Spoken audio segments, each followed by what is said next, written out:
Sri Narada Muni witnessed the appearance of Lord Krishna, and he knew that when Krishna appears in his original form once in a day of Dharma, Hare Krishna Prabhu, one time in every 320 million. Actually, that's just a day, but then there's the night. That's 8,640,000,000 years.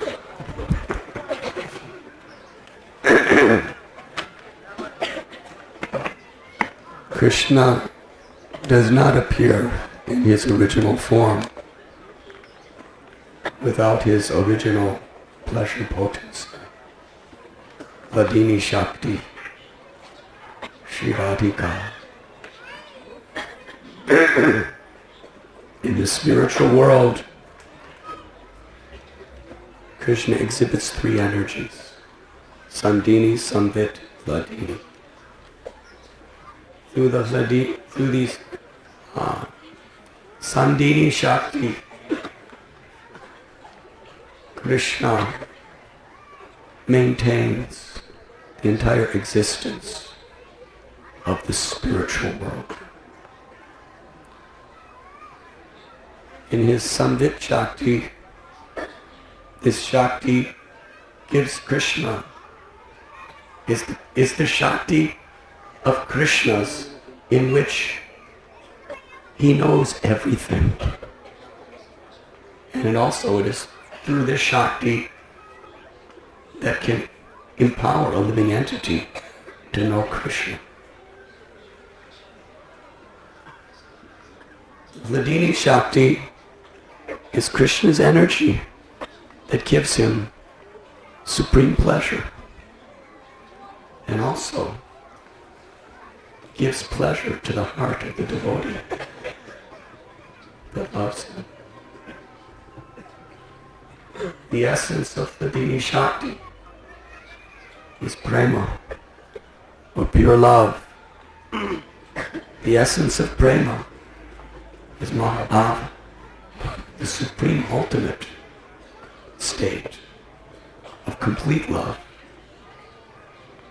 And Srimati Radharani is the sole proprietor, the very personification and embodiment of Mahabhava, which means she is the source of all love. Krishna Ashraya is the supreme object of love, and Radharani is Visha. She is the supreme abode of love. All love is within Radharani's heart. And whatever love a living entity may have, it is only by the mercy, by the grace of Sri Radharani. Just as we are part and parcel of Krishna, whatever love we have in our perfect state of consciousness is part and parcel of Sri Radha's love. Krishna's supreme happiness is in tasting the sweetness of Radha's love. And Radha's exclusive happiness is in giving Krishna that taste of her love without any consideration of her own self-interest. Eternally, her only meditation is to give Krishna the sweet taste of her love, knowing how much pleasure he derives from that. Prabhupada explains this is a great contradiction. He quotes from Krishnadas Kaviraj Goswami how the gopis of Vrindavan, who were all the followers of Srimati Radharani,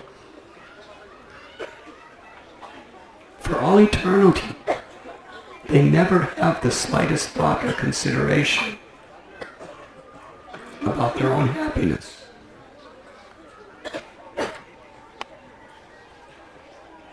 Their only thought is Krishna's happiness. And Radharani's only thought is Krishna's happiness. And the gopis' only thought is in assisting Radharani to give Krishna happiness. It is explained that Krishna is like the tree and Srimati Radharani is like the creeper. And all living entities are like the flowers on that creeper. The flower has no direct contact with the tree. But the flower blossoms because of its connection to the creeper. But yet Krishna himself, he is wondering, what is the nature of Radharani's love? In her selfless spirit, to please me, to give me happiness. She cares nothing for her own, but in her selfless spirit, to give me happiness, she experiences tens of millions of times more happiness than me. Krishna, who is the knower of everything, is trying to understand this. What is the nature of Radharani's love? What is it that Srimati Radharani sees in me that gives her such happiness? And what is it that she tastes when she experiences my love?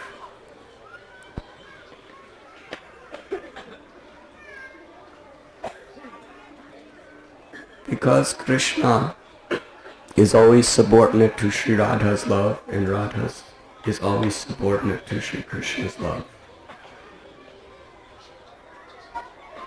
We understand through this what is actual love, the source of all love. And Gaudiya Vaishnavas have the highest understanding of the conclusions of all the scriptures. And what is that? That the ultimate aspiration in our life should be to assist in any way the happiness that Radha and Krishna are sharing with one another. That's all. If it means being a directly servant of the servant of Srimati Radha, or the servant of the servant of the servant of the servant of the servant, a million times down, it really doesn't matter. What matters is our heart, our soul, our life is exclusively existing to assist in the supreme Leela of love.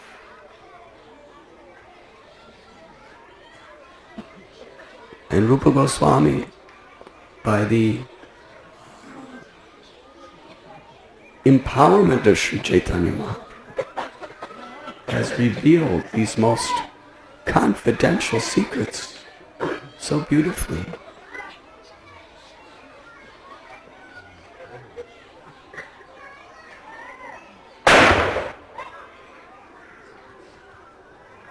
So Narada Muni understood that Krishna cannot come to this world in his original form of Govinda without Srimati Radharani. It simply is not possible. He can come as Varahadev, or Narasimhadev, or he could come as Matsya. These are all Vaikuntha forms of the Lord. But Shyam Sundar is always with Sri Radharani. So he was searching, where is Srimati Radharani? She must have appeared. And he came here to Rawal, where the ultimate treasure of all of his worship and aspirations is to be found. In different kalpas, Srimati Radharani appears in different ways.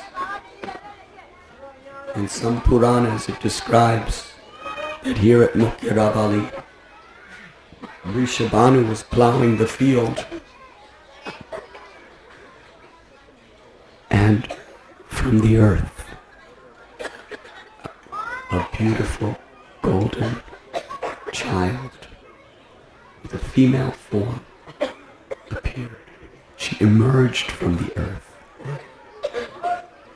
and he brought her home to where we are sitting. And Kirtida, his wife, was overwhelmed with bliss. They had a daughter, the supreme goddess of fortune. Plenary expansions of Vrishabhanu and Kirtida are Suchandra and Kalavati. They performed 10,000 years of tapasya. Actually, not exactly tapasya. They were just worshipping the Lord with great, great dear love. And Lord Brahma appeared to them and offered them any benediction. And they just wanted to serve the supreme goddess of fortune with parental love and see her pastimes. They didn't ask for anything else. Sometimes Srimati Radharani would appear just behind us in Yamuna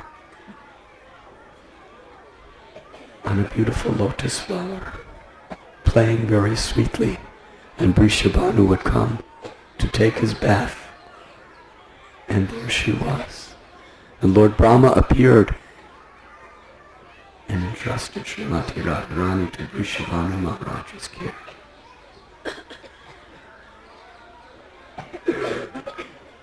So Narada Muni came, and there, this greatest of all sages, the Guru of Prahlad and Dhruva, the subduer of Daksha, very powerful person. Narada Muni was so influential that when he went to Mathura, even Kamsa bowed down to him and washed his lotus feet. But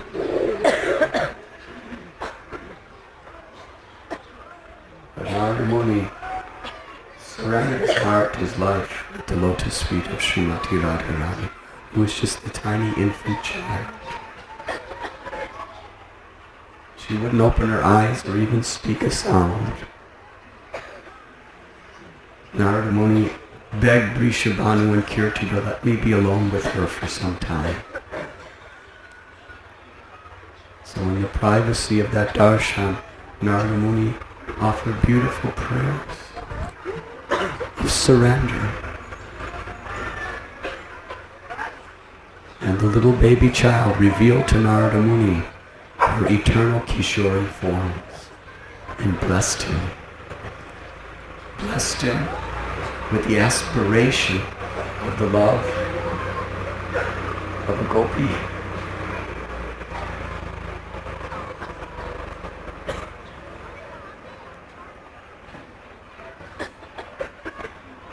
Narada Muni meant mad in ecstasy. Vrishabhanu and Kirtida didn't know what was happening in the other room. Narada Muni's with this little baby. They just thought she was their baby. So Narada Muni composed himself what he had seen, the division of the Kishori Rupa of Srimati Radharani of Goloka, and received her blessings. So we have come to Rawal as humble beggars, begging Srimati Radharani, who is the unlimited ocean of spiritual compassion.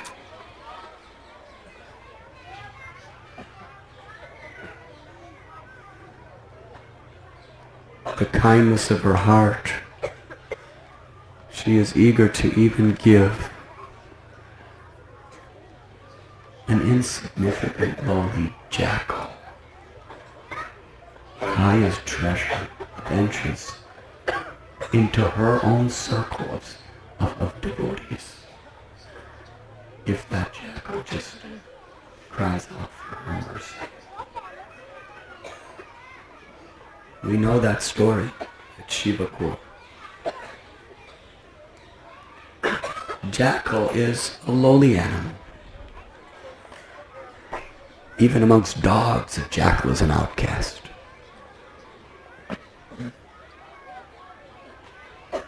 Sometimes if someone is strong, you compare him to a lion or a tiger. Or if someone is wise, you compare them to an owl. Or if someone is majestic, compare them to an elephant. Or if someone has beautiful eyes, you say Meenakshi, like a fish's eyes. But you ever heard in your life or read in any literature, either material or spiritual, anyone glorified by being compared to a jackal? It's a very lowly, humiliating birth. And when they howl and make noise, it's horrible. Nobody likes it. Even jackals don't like it. It's really just, have you ever been where jackals are? They just scream. At least dogs go ruff, ruff, ruff, ruff. Jackals are screaming. So a jackal, a female jackal.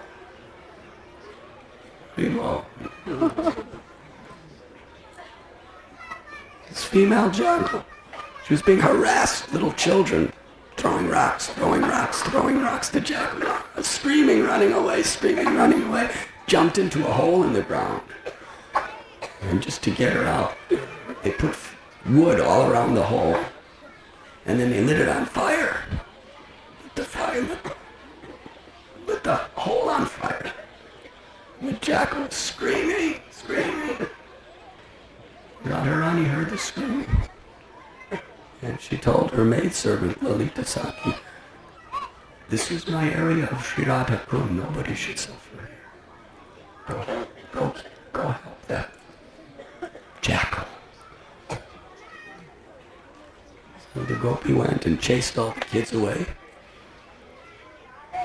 and brought the jackal out of the hole.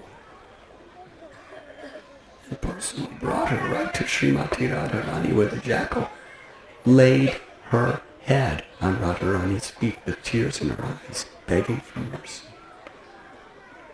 And that jackal, which is such an outcast that no civilized person would touch it, Radharani, like a mother, affectionately petted the head of that jackal and gazed lovingly and gave that jackal Braj Prem.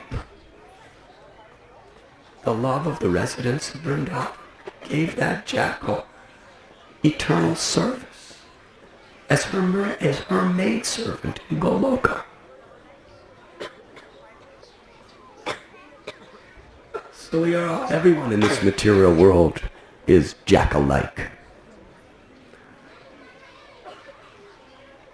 And the little children are like the miseries of material existence. The whole is like material existence itself, and the fire around is like the samsara davanala, blazing fire, burning us. Samsara. Narottam Das Thakur prays, I'm burning in the fire of material existence, Krishna. Only you could save me. But the great acharyas in the line of Rupa Goswami and Sri Chaitanya Mahaprabhu are teaching us how to take shelter of the mercy of Srimati Radharani. It is the most powerful, safest, and most sublime of all paths. It must be done under the careful supervision of the great souls. Srila Prabhupada was very, very modest in his expressions. of his connection to Srimati Radharani. Because it is so deep. It should not be just thrown out to ordinary people who will take it cheaply.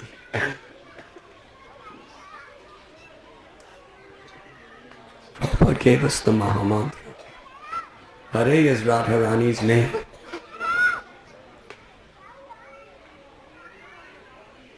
She has the power to steal Krishna's heart. She has the power to steal all inauspiciousness from our heart and grant us her love.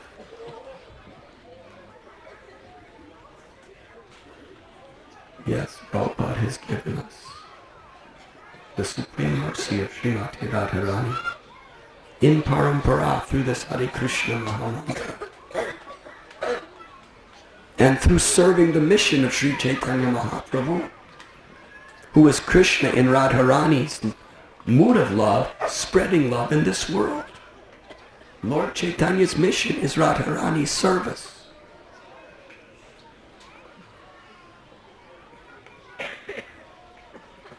So we should understand the great treasure of Srimati Radharani's compassion and mercy.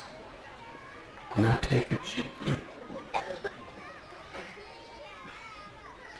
We should understand that we have no qualification to understand or to fathom the Leelas of Radha and Krishna. It is so high above us, but we could always be keeping our glance in that direction and offer our venerable obeisances and try to purify ourselves by chanting, by hearing, and by doing seva, and serving those great souls who are helping us to approach that plane.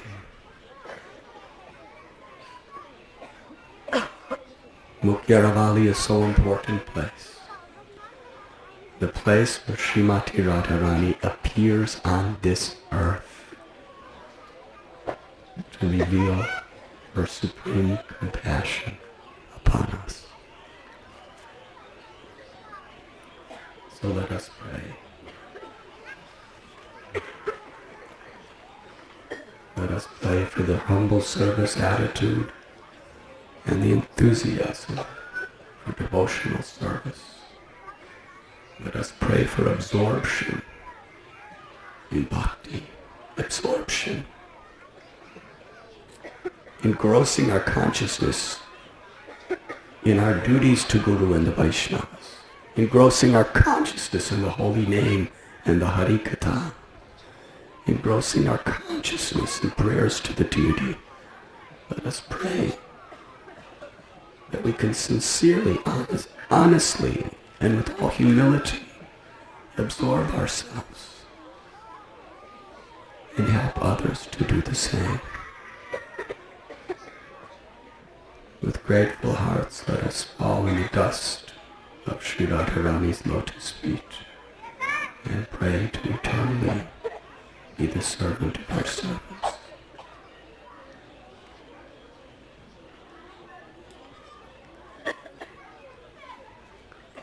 Tapta Kanchana Gaurangi Radhe Vrindavaneshwari Vrishabhanusate Devi Pranamami Haripriye.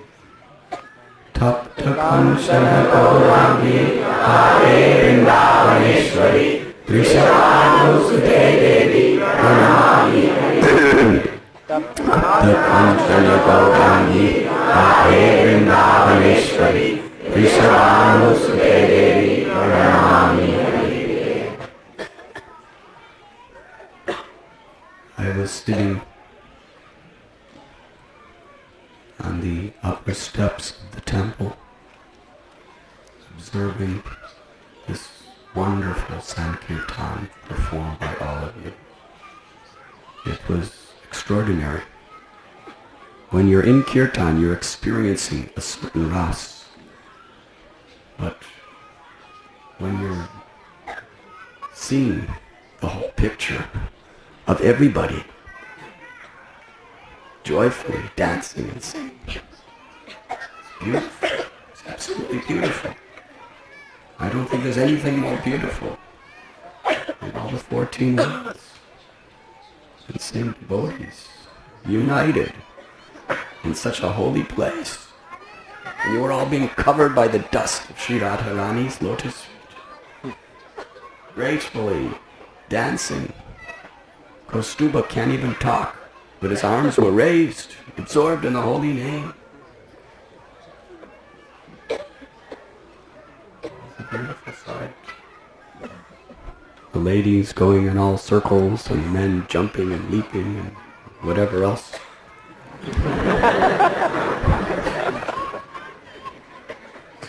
It's like the spiritual world.